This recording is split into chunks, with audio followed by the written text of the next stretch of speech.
Welcome to Coconut Creek's virtual garden tour, brought to you by the city's Environmental Advisory Board.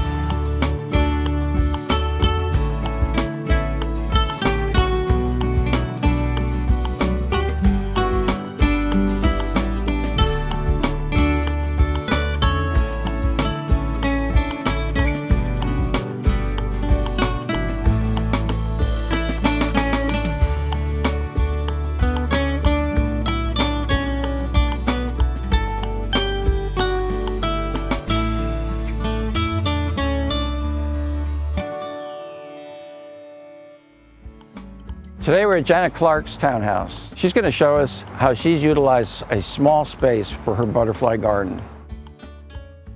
My best friend passed away suddenly in 2001, and she loved butterflies, so I made it a point when I bought this place in 2011 to put the garden in right away. Based on the existing preserve in the back near my property, we chose some natives that were already there, already bringing butterflies in, so basically we just taught them how to find this.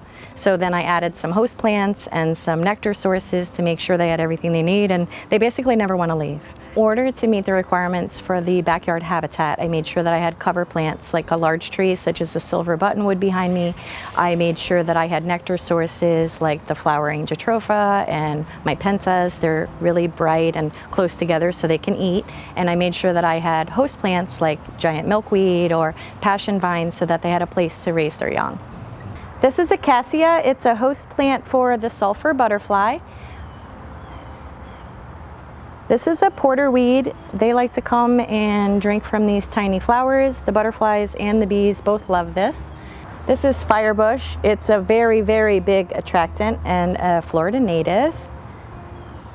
Sweet almond bush. This seems to be one of the birds' favorites. It's also a native. The bees love this one. It smells really good when you walk by, and it's definitely a nectar source. These are milkweed, which is a very specific host plant for the monarch butterfly. It's the only thing that they can eat.